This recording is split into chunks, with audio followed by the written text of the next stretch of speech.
It's just, and listening to people under the willow, it's all of being here. And when I came here, I didn't know what I wanted to do, but talked about collaborating in some way.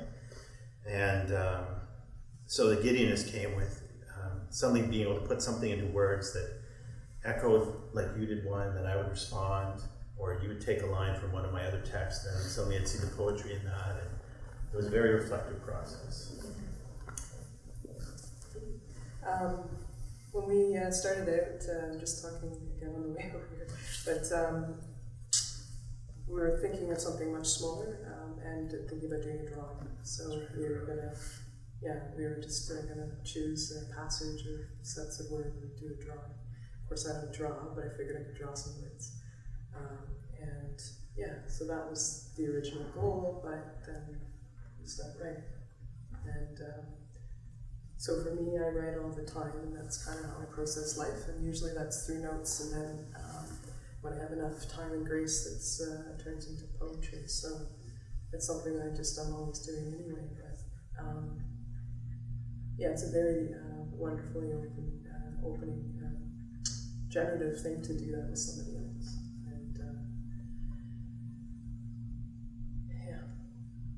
So we just basically over the last, we've been at it for about a week and a half, I guess, exchanging pieces here and there.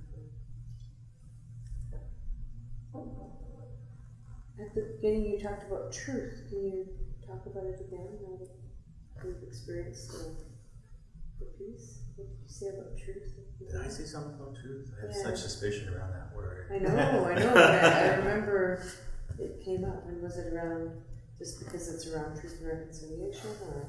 But I heard the word truth. I can't remember in my context. Yeah, I mean, the problem I have, especially with truth and reconciliation, is the way people are coaxed to tell their truths rather than state what are facts. So it turns into some subjective experience. And part of my suspicion around poetry is that it might be so subjective. And what I'm shocked by is that through that deep introspection and subjectivity, you can arrive at something that resonates among many people's subjectivities. And that, I know that intellectually, but to actually correspond. So she would write a piece about all of us talking under the willow tree, and then I thought, I'll do my version, because I saw it a different way. I thought of us as like crows sitting under that table. And then the full moon and whatever. But it's really nice to have, you will tell a story about going up the mountain and other things you're reflecting upon. I want to tell a story of what happened up there without giving anything away. So those are all truth and truths, but they don't exhaust the subject. And I'm really intrigued by how poetry can do that. I'm surprised. And yet hopefully, certainly in this room, people have some of those experiences evoked, and then things they can imagine happen because we know this site a little bit. And that's different from a fact, I think. So I don't know, I can't remember how truth was used, but. I'm curious, because there was something that you just talked about when you said you thought your process was going to be to do a drawing.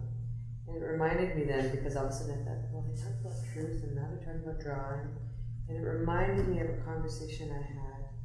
I actually asked Leroy Little Bear a question a long time ago. And I asked him about, I said, what's the difference? Like, how do you know something's true? How do you know there's a truth from a Blackfoot perspective? And he told me a word, and I don't know the word, Adrian, but he said, in their language, in your language, there's this sense of somebody can put a place mark in the ground, and they're speaking from that place. And people who are witnessing and experiencing know it's the truth, because it's like the translation is that somebody's actually drawn. It's a rendering act to make that stake in the ground. It was really incredible when he explained it.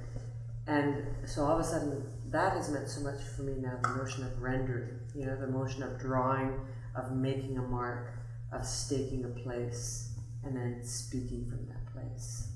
And that's kind of what I experienced, was that you were drawing with words, It's good. So experienced because that's how it felt. I was talking earlier about consciousness, but I think we deliberately chose to include one piece each that was about ourselves. As we're woven through other people's narratives too, but quite deliberately, because it's not, for me anyway, it's to want to be in place, on our place, speak of it, with it, is one thing, but I really need to understand myself in that moment too, and I need to understand what's true or what is honest or what is, that's not always a matter of intention. It's really working through our own histories, our own traumas, our own conditioning. So it's a kind of education, but it's a kind of knowing oneself. And when you're displaced or uprooted or have that, cloudiness in terms of history, I have, it becomes even more minute and really careful in the day-to-day because of that. My lived experience, my everyday life, this is it. So this is what I'm sure of anyways. So I think it's a complex project to do that rendering.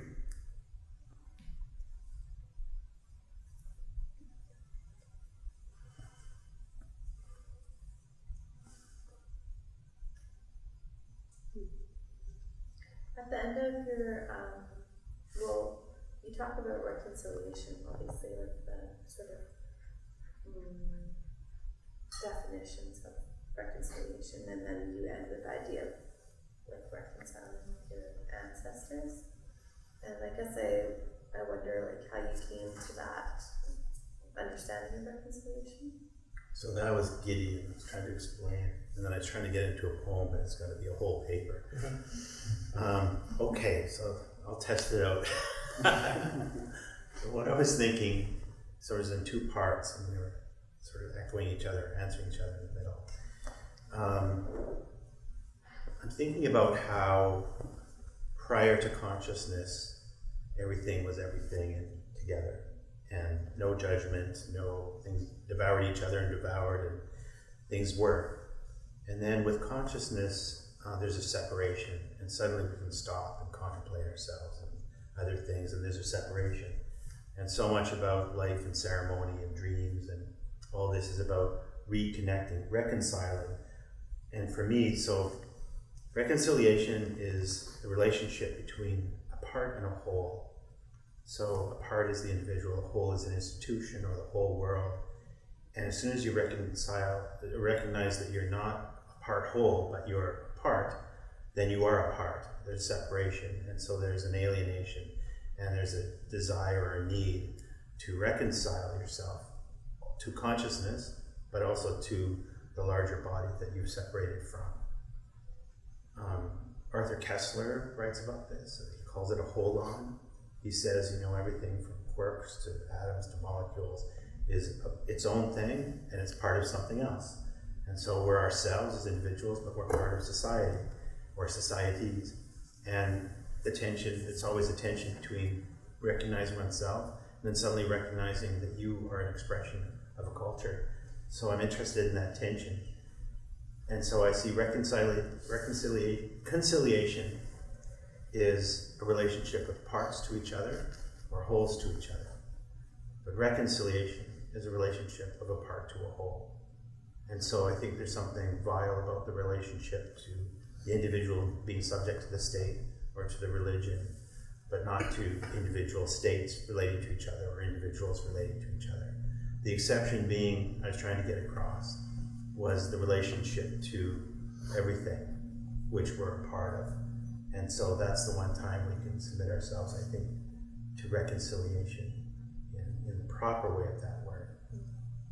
I don't know if that's very clear, but it's just something I'm thinking about. Sounds good. I was just wanting to respond to that and thinking about the connection between the present and the whole and the complexity with which one engages as an individual. I think sometimes our imaginations fail us because we tend to collapse time and space and identity, so that the individuals are identically the same, like atoms, and then the whole is existing almost time immemorial. I was thinking around the idea of collective responsibility creates that sense of the part of the whole as the sameness of the individual in relation to the sameness as it's collated as a whole. But there's also this case of collecting and collected responsibility, where the individual, we move differently in time and space. We move differently in time and space in different groupings, right? So the heart is different from the liver, which is different from the bone. And so I think that with that, the thinking of the part and the whole, if the poetry going into the subjective gives that way of them coming back into the larger picture, that larger picture is always that, it's the shape-shifting, right? The shape-shifting, the running that leads to the different being, that leads to the speed of delivery or the slowness of delivery. So I think I'll take one quick point and pass it on to you, but there's a tendency in the thinking of the way I was saying is that a pre-conscious state would be a better way of being, because it would be whole. So we're burdened with this consciousness, but what it allows us to do is to collect fellow parts outside of the other wholes, the society wholes, to create something different. I couldn't get to that point, but I think that's what we're doing, right? We're working within these institutions to do something very different that's antithetical to the institutions. And that's what makes all of this thing wonderful. That's the space of art and poetry. I don't know that I want to add. I want to talk about listening to both of you, hearing what Amy had to say here, which I want to refer back to, but actually, I like the way these different constituted parts come together with resonance. And I was thinking of you're tweeting out this thing about laughter of the willow, right? Which I'm seeing also here in this moment. Earlier, when we were just waiting for dinner, we picked up having a conversation. As usual, the conversation started with some sort of tawdry kind of conversation, and I was starting to think about it, and I was responding to Cheryl, thinking of sensuality, right? But the sensual moment is that beautiful connective space, right? Which means everything at that time. And I refer back to, I was listening to, I love what you were doing as independent poets, but what happened, which is really deeply moving and profound, is when your voices came together without coming together. They're over-tracking each other, they're filtering through different tonal timings, impeccable with the echo, all of this going on. And I started to think about constituent parts, and started thinking about atoms. And I couldn't believe I was actually thinking back to Whitman, right? This is my early drink, right? And thinking of Song of Myself, where he says, I sing myself, I celebrate myself, I sing myself, and what I assume, you should assume that every atom belonging to you as well belongs to me. And there's something about that. It's been read in very egoistic ways, it's just a demand of the art. But I think what that poet was getting to, and I think you're infecting so actually remarkably in that. I don't know how this would look on the page, right? Just seeing those two bodies, in the body movement, there's a movement in that space, right? The gesture. That is quite, it's beautiful to watch and to experience. And something in that brought me back to that moment of the sensual, even with some of the material that we're talking about, it's not easy material, it's not the romance, it's the difficult space to be in. And yet if we can do that with such care, maybe there's something we can do that's, as those atoms explain. So thank you for that, it's beautiful. Necessary, I think, and particularly for that moment, definition. It's just not, needs to be more than one person always. I was totally thinking of Emerson. I was writing that poem about sitting on the bench, which would have been designed to look at a vista, but then the screen of trees grew up. And I was thinking about his eye, transcendent eye, going through the landscape, but it's rooted to this body, so it's just seeing like this. Yeah. And then there's a screen of trees that is strained through, and then you're always wanting the thing that's way over there instead of the eminence that's right here. So I was thinking about the limitations of that metaphysical eye of Emerson for that one. That it's got to be, throughout the poem, it's this idea of having to be rooted to the body.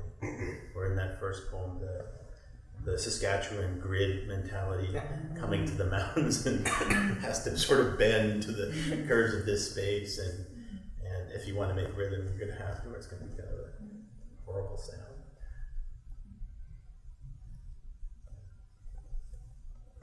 But I think that says something about the collaborative model that we came in expecting rather than so being open to is quite, I keep using the word luxury, and I do mean that in the sense of it's not something afforded by regular life for all kinds of reasons, so it's quite wonderful.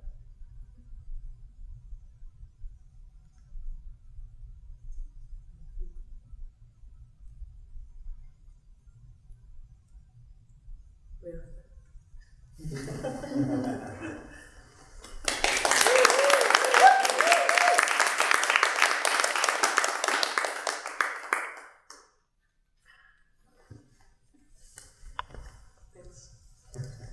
Thank you guys for the coffee. Thank you for the food. Thanks. Can we give some money for the food? No. No. All worked out.